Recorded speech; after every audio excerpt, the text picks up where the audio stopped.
एक बज्जी एक बोंडा। चंपानगर नाम के शहर में नाथुराम नाम का व्यक्ति अपने बेटे गोपी के साथ रहता था। उसकी बेटी सावित्री की शादी हो चुकी थी, वो अपने ससुराल में रहती थी।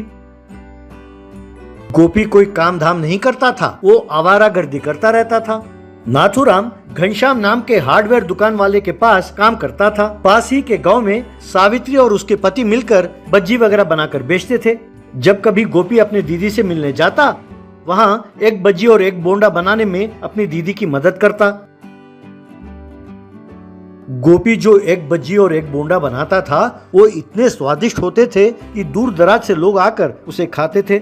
एक दिन नाथुराम गोपी से, अरे बेटा, यूं आवारागर्दी करने के बजाय तुम मेरे साथ मेरी दुकान पर आओगे तो मैं सेठ जी से कहकर तुम्हें कोई काम दिला देता। एक तुम हो, मैं कहता हूँ फिर भी नहीं सुनते। गोपी अपने पिताजी की परवाह ना करते हुए वहाँ से चला गया। उसी शहर में मोहनदास भज्जी का ठेला चलाता था। उस गली में सारे दुकानें ही थीं, सिवा मोहनदास के भज्जी के ठेले के उस गली में खान पान का कोई और दुकान नहीं था। इसीलिए मोहनदास के पास ही बहुत सारे ग्राहक थे। मोहन हमेशा मुस्कुराता हुआ सबसे प्यार से बात करता था। एक दिन सावित्री मायके आई।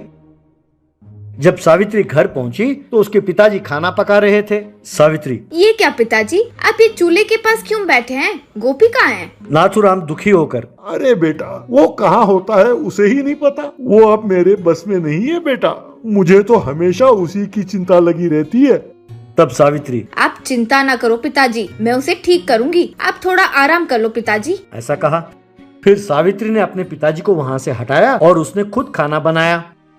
थोड़ी देर बाद जब गोपी घर पहुंचा तो सावित्री ने उसे खाना परोसा। गोपी खाना खा रहा था, तब सावित्री, भैया गोपी, तुम्हें याद है जब तुम हमारे गांव आते हो और मुझे ठेले पर बज्जी बनाते हुए देखते हो, तब तुम आकर मेरी मदद करते हो? गोपी, हाँ दीदी, मुझे अच्छी तरह याद है। सावित्री, तुम्हारे हाथ का बना हुआ एक बज्जी और एक बोंडा लोग खूब पसंद करते हैं। ये देखकर तुम्हारे जीजाजी तुम्हारी तारीफ करते थे, पर गोपी के हाथ में कुछ तो जादू है। भैया, मैं तुम्हारे लिए एक बज्जी का ठेला लगा कर दूंगी, क्या तुम उसे चलाओगे? गोपी, जरूर दीदी, लेकिन इस शहर में नहीं, कहीं और। सावित्री, ऐसा ही सही भैया, पिताजी और मैं यही चाहते हैं कि तुम जिंदगी में आगे बढ़ो। पैसे मैं लगाऊंगी, बस मेरी इच्छा है कि तुम जिंदगी में खूब तरक्की करो। क्यों, ठीक है? गोपी, ठीक है दीदी। ऐसा कहा। गोपी दुबई गया। वहाँ बज्जी और बोंडा वगैरह बनाकर बेचकर खूब पैसे कमाया।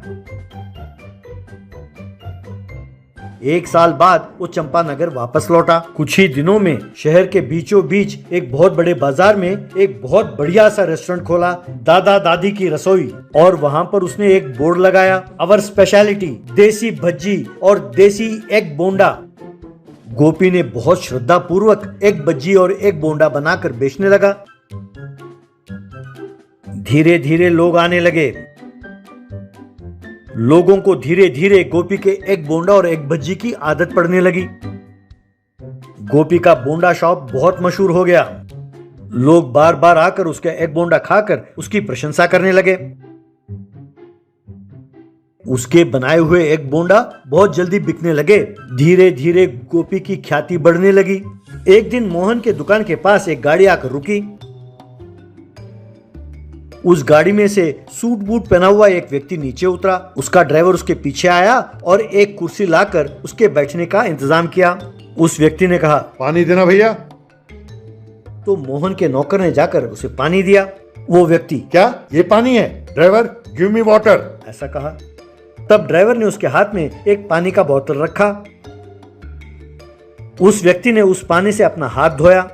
मोहन हैरान होकर, ये क्या, ये तो मिनरल वाटर से अपना हाथ धो रहा है। ऐसा सोचा।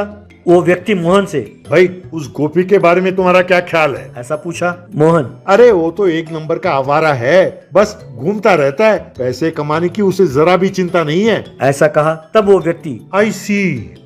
मोहन ने एक प्लेट में भज्जी डालकर उसे दिया। उस व्यक्ति ने कहा, serving Bhajji with dirty hands. Mohan, आप ये क्या कह रहे हैं? तब उस व्यक्ति का ड्राइवर, साहब कह रहे हैं कि गंदे हाथों से बनाया हुआ भज्जी है ये। मोहन, नहीं साहब, गंदे हाथ नहीं, बिल्कुल साफ सुथरे हाथों से बनाया है। तब वो व्यक्ति, भाई दुबई में लोग दस्ताने पहनकर भजिया बनाते हैं, समझे? सुना है कि गोपी ने तुम्हारी बेटी का हाथ मांगा और तुमने उसे देने से मना कर दिया। मोहन, अरे उस कमबख्त के पास खुद के खाने के लिए तो पैसे नहीं है, मेरी बेटी का क्या देखभाल करेगा वो? इसीलिए मैंने उसे मना कर दिया था। तब उस व्यक्ति ने अपना काला चश्मा उतारा। तब मोहन हैरान होकर, अरे गोपी तुम, अरे ये क्या सूट बूट पहनकर आए हो? तुम इतने बदल गए। गोपी, अंकल जी, मैं दुबई जाकर भज्जी बोंडा वगैरह बेचकर खूब पैसे कमाया और यहाँ आकर मैंने एक बहुत बड़ा रेस्टोरेंट खोला है। क्या आपने मेरे दुकान के बारे में नहीं सुना? कम से कम अब तो मेरा हुनर पहचानो अंकल जी। मोहन पहले हैरान हुआ, फिर बहुत खुश हुआ। फिर बड़ों ने मिलकर गोपी की शादी मोहन की बेटी के साथ कर दिया। बाद में गोपी ने अपने लिए बंगला, गाड़ी वगैरह खरीदा और अपने परिवार के साथ ठाठ के साथ रहने लगा।